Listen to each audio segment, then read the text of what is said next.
I said, you don't have to stay with me if you don't want to. So if at any stage you find yourself just being utterly miserable, there's no problem with running away. I don't take offence to people walking away while I'm talking. I do understand that sometimes people decide to listen for a couple of minutes and head off. It is absolutely fine. So what we have here, what you're looking at now, we've got one large mound, and if you were standing here 5,000 years ago when these were all first constructed, the large one would have been surrounded by at least 19, possibly as many as 21 of these smaller satellite mounds, but some have just been so badly destroyed, we're not sure of the original number, but around 19, 21. Now each mound, big and small, is what we call a passage tomb or a passage grave. You're looking at a completely artificial man-made hill. Each one of these has a passage leading into a chamber. 5,000 years ago they put their dead in that chamber. That's where the name is coming from. It's pretty much just describing what they look like on the inside, what they're mostly used for. Passage graves in this area, they've been radiocarbon dated to in and around 3,200 BC. So we're looking at structures that are roughly 500 years older than the Great Pyramid at Giza, and 1,000 years before the Saracen stone circle at Stonehenge, just to kind of put it in context with other things. Their age is not what makes them special. They're not the oldest passage graves in Europe, they're not even the oldest passage graves in Ireland. What's special about Knowth, Newgrange and Dowth is their size. They are the largest passage graves in Europe. Standard passage grave size is fairly close to the size of little ones. So you can see how much of a difference there is. Knowth is like a superstructure in comparison. And Knowth, Newgrange and Dowth are so big, it's suggesting that there's something different going on with these tombs. Now, the archaeologists are beginning to suggest, based on kind of recent DNA discoveries, we think the size of Newgrange, Knowth and Dowth might be a reflection of the importance of whoever was buried within them. So what we're starting to see with passage graves in Ireland is that pretty much everybody buried in one that has had their DNA tested, they're all related to each other. They're all kind of second, third cousins. So closely related that we don't think we're seeing the entire population of Ireland buried in passage tombs. We think we're seeing a small group of people that are intermarrying within each other, like the elite maybe of society. Newgrange, Knowth and Dowth, because of their size, you might be looking at the elite of the elite. Royalty, godlike royalty, we're not sure though. We're still waiting for the DNA results from Knowth to come back. So they found over 200 people in there. Originally there would have been a lot more. It's young and old, it's male and female, but it is mostly cremations, which is a problem when it comes to DNA. There is some unburnt bone, so it's been sent up and we're hoping that we might get the results back in the next year or two. It'll be interesting to see, is everybody in there related to each other? Are they actually a family? And then will they be related to people in other tombs? Because at the moment, all I can tell you is that they put their dead in there. That may be all I'll ever be able to tell you. We might not actually even get DNA from there, but it'll still be interesting. As soon as anything is published, we will share links on our Facebook page. So just keep an eye on our Facebook page over the next maybe year or so. We do though have another theory about the size of the monuments. It's quite possible that the size of Newgrange, Knowth and Dowth might be reflecting how important they were to the community who built them and used them. These sites we think would have been gathering places for people to come to at special times of the year for different religious rituals and celebrations. Our three large mounds all have solar alignments, 2 different times of the year. So Newgrange is probably the best known with its alignment to the winter solstice.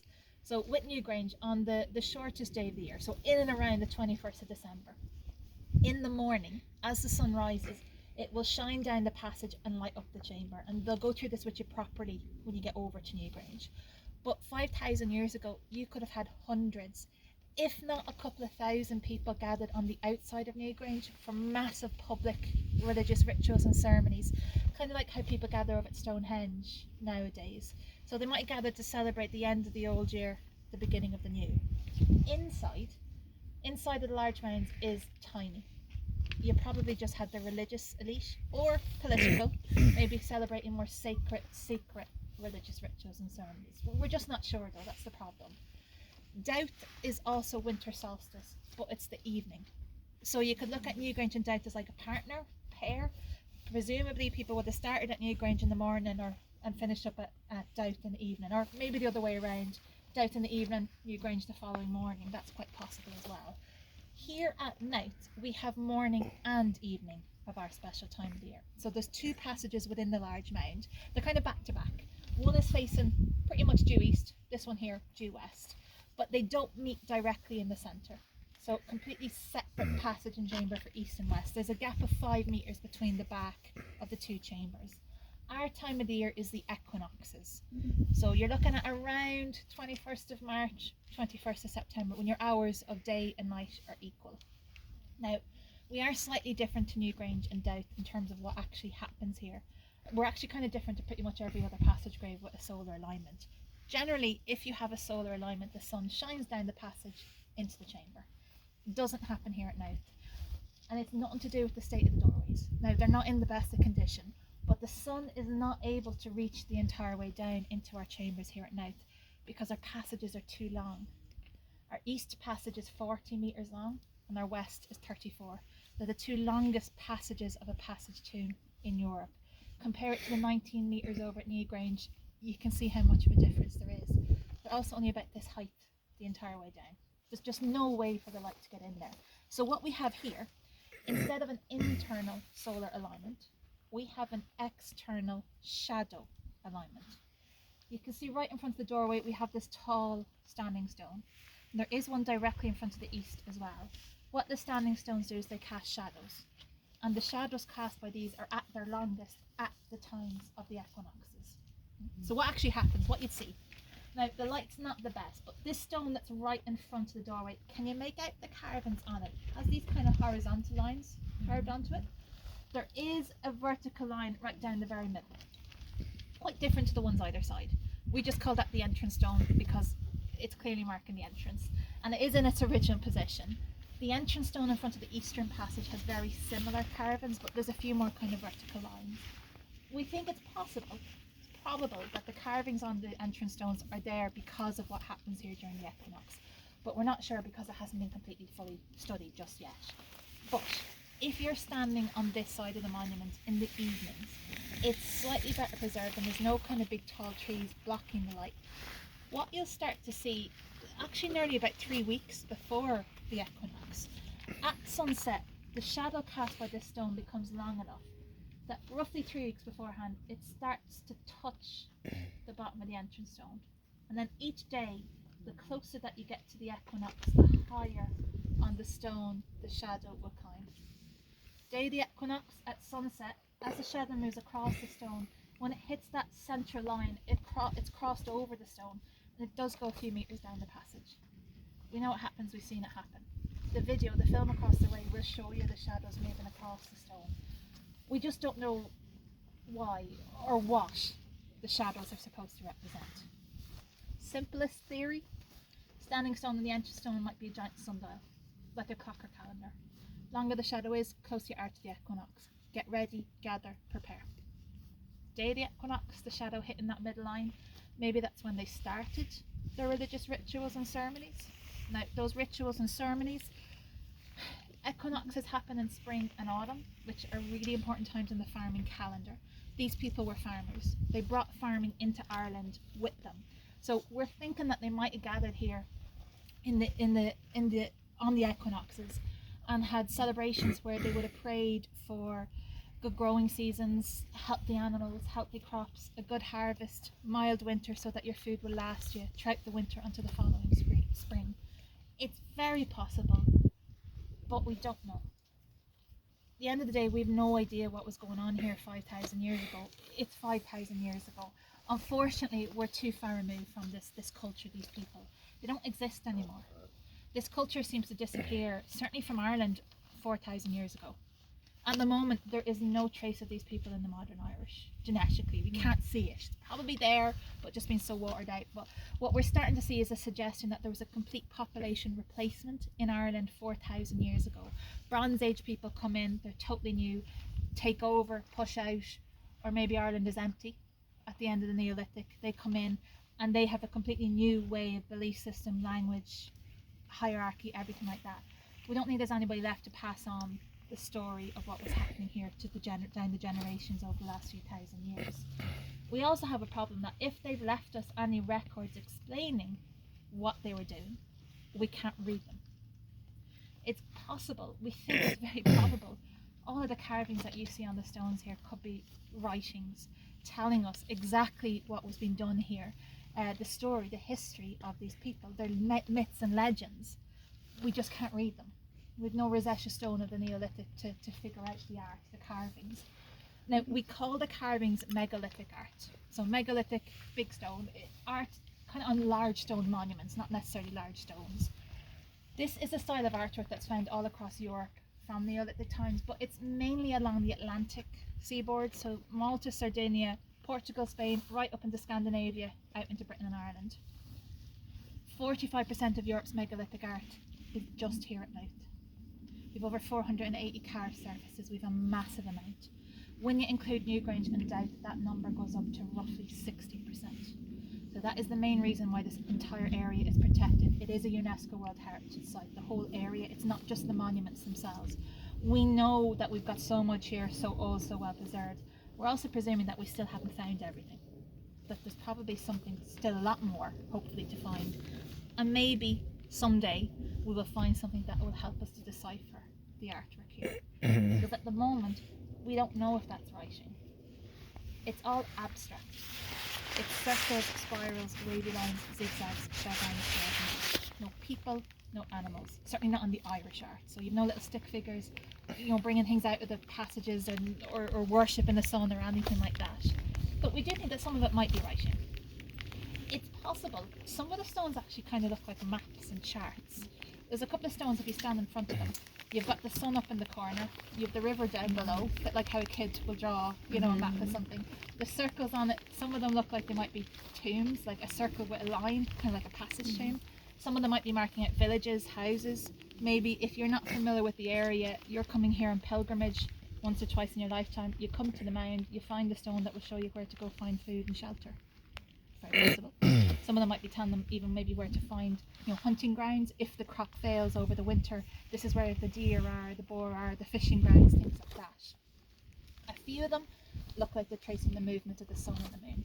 So like solar and lunar charts, calendars. We think a couple of them might be visions, things that people saw during trances or meditative states, carved during or afterwards. And then obviously some of it's probably decoration. Might all be decoration. It's quite possible. We're not sure. We think it's a little bit of everything, but when you're walking around, if you do want to come up with your own ideas and theories about the art, work away. I can't say anybody's right or wrong. Really don't know. Only thing that I can tell you, all of the carvings that you see are original. They haven't been touched up or gone over in any way. They're really well preserved. Like, you can still see the individual chisel marks on some of the stones. Big stones are in their original positions, their original sequence. They haven't gone anywhere. They weigh roughly 3 tons each. So the only thing that happened to them is that some of them fell onto their faces over the years. No evidence of these ever having paint on them. So this is quite close to how they would have looked. The only big kind of alteration, that small stone wall in behind everything, totally modern. It's a retaining wall because the mound is still moving, and it's just there to try and stop the mound from pushing things over. And then the shelf that's over everything, it's there trying to protect them from kind of weathering from wind and rain. So if you were here 5,000 years ago, the material of the mound would have just sat up against the back of the stones. It wouldn't have projected out past. It's also very possible the outer layer of the mound would have been small stones. It's alternating layers of soil stone, stone. Most passage tombs are stony. And if you can even imagine standing here 5,000 years ago, everything is green. But if you had a big stony mound, you'd have seen it for miles. Visual reasons. It's possible you might even have some of this white quartz sprinkled across the top of it as well. It would have glistened and gleamed in the sun. You'd have seen it maybe from 70 kilometres away from the Wicklow Mountains. Quite possible, but we don't know. The archaeologists just left the grass there on it because that's how they found it. They weren't sure, and it's slightly easier to maintain nowadays with grass on it as well. Now, what we do know, it's used for burials for between 500 to 600 years.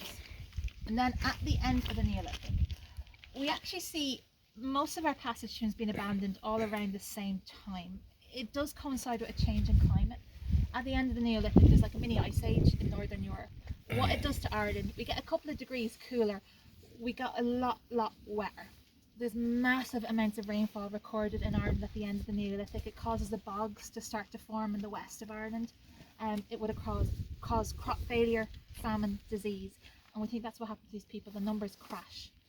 They possibly stop using the inside of the tombs because there's not enough people to use them.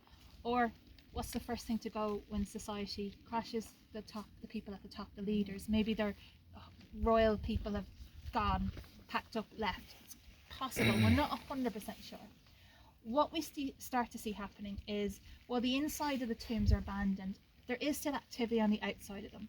We start to see timber circles, wood henges appearing at some of our tombs. We get a wood henge constructed here at Knowth on the eastern side of the mound. We have it rebuilt for you. They seem to switch to using that for religious rituals and ceremonies. We think only for about 30 to 40 years. There's no evidence of the posts constantly being replaced after they're rotten. And then we believe this site is abandoned. And we have a gap here of roughly 2,000 years where we see very little evidence of people. Like, we know people return back into Ireland pretty much straight away as soon as these Neolithic people disappear. We've evidence of Bronze Age activity all in the area around us, even in the Iron Age. We just don't see it on the site at Knowth for whatever reason. We don't really get large-scale activity back here again until it's pretty much early medieval times, around the 7th to 8th centuries AD. People come back to us and they start converting the large mound into a hill fort. And then we have 800 years of constant occupation up there. We get local kings living on top of the mound. We get Viking raids and attacks on the site. We get a Norman kind of temporary military camp. And then we get a Cistercian farming settlement until around the 1600s, when we're once again abandoned and then pretty much forgotten about until the 1960s, till the excavations. So approximately are in the small mounds? Honest answer to that is I don't know. Okay, we don't know. Most of the small mounds are very badly damaged. Like this one has been restored.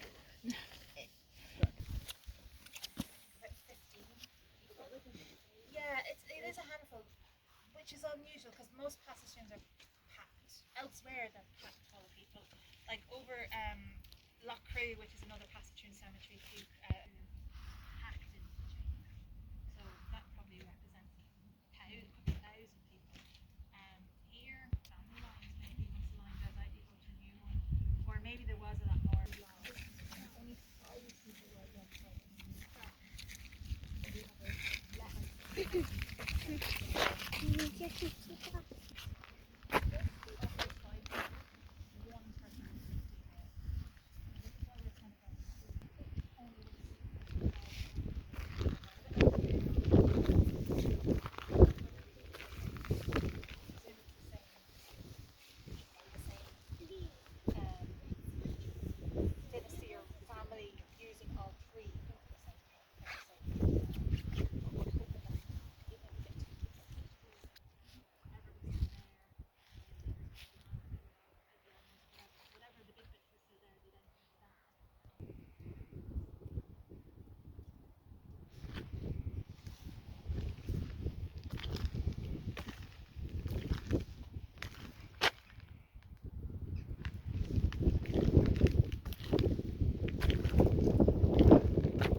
Together.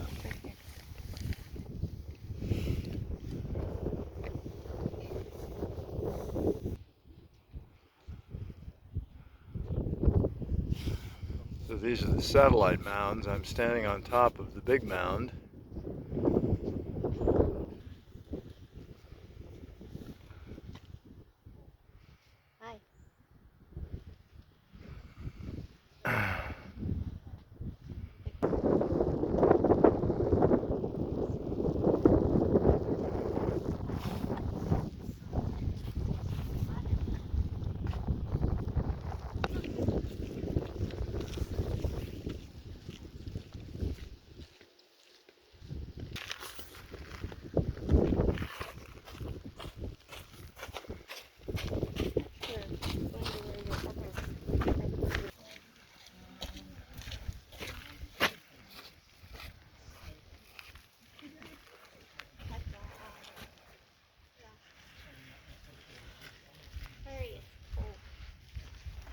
Go ahead, go, go, go.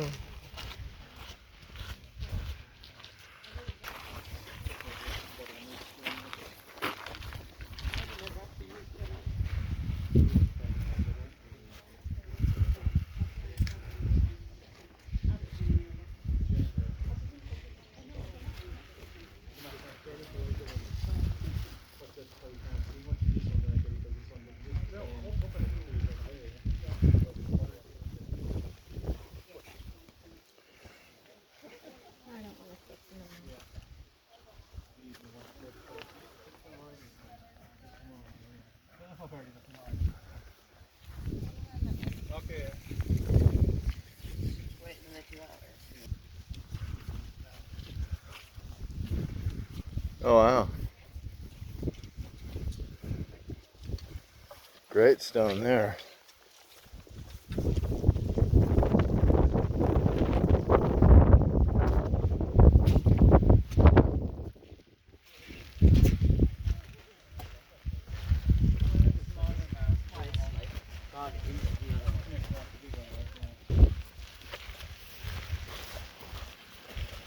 Irish sunshine.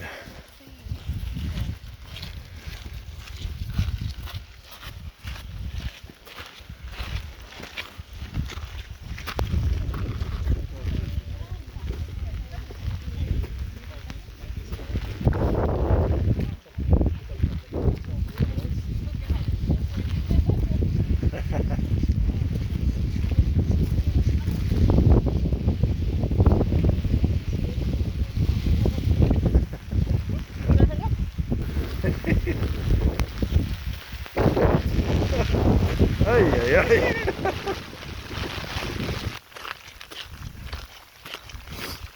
Ha